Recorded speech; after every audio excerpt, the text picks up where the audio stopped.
ജീവിതം എന്ന് പറയുന്നത് നമുക്ക് സംഭവിക്കുന്ന കാര്യങ്ങളല്ല, നമുക്ക് സംഭവിക്കുന്ന കാര്യങ്ങളോട് നമ്മൾ എങ്ങനെ പ്രതികരിക്കുന്നു എന്നുള്ളതാണ് ജഡ്ജ്മെന്റ്. നമുക്കെല്ലാവർക്കും സ്വാതന്ത്ര്യം വേണം, പക്ഷെ യഥാർത്ഥ സ്വാതന്ത്ര്യം ഇരിക്കുന്നത് between stimulus and response there is A space. ഉദാഹരണത്തിന് സ്റ്റിമുലസ് എന്ന് പറഞ്ഞാൽ ഒരാൾ എന്നെ ചീത്ത വിളിച്ചു, റെസ്പോൺസ് എന്ന് പറഞ്ഞാൽ എനിക്ക് വേണമെങ്കിൽ തിരിച്ച് ചീത്ത വിളിക്കാം, പക്ഷേ അതിനിടയിൽ ഒരു സ്പേസ് ഉണ്ട്. ആ സ്പേസിൽ ഐ ക്യാൻ ബി മൈൻഡ്ഫുൾ. എന്നിട്ട് നമുക്ക് ആലോചിക്കാം, ഞാൻ തിരിച്ച് ചീത്ത വിളിക്കേണ്ട ആവശ്യമുണ്ടോ, അതിന് എൻ്റെ ശ്രദ്ധ അർഹിക്കുന്നുണ്ടോ?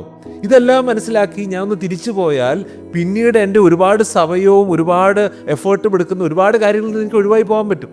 ഉദാഹരണത്തിന് എനിക്കൊരു പരാജയം സംഭവിച്ചു, അതാണ് സ്റ്റിമുലസ്. എൻ്റെ റെസ്പോൺസ് എന്ന് പറഞ്ഞാൽ ഞാൻ ഡിപ്രസ്ഡ് ആവുകയാണ്. അതിൽ ഞാൻ ഈ പരാജയത്തിൽ നിന്ന് എന്ത് പഠിക്കാമെന്ന് ചിന്തിച്ചു കഴിഞ്ഞാൽ ദാറ്റ് ഈസ് റിയൽ ഫ്രീഡം. നമുക്ക് കാര്യങ്ങൾ സംഭവിക്കുന്നു, നമ്മൾ റിയാക്ട് ചെയ്യുന്നു, പക്ഷെ നമ്മൾ ശരിക്കും റെസ്പോണ്ട് ചെയ്യുകയാണ് വേണ്ടത്.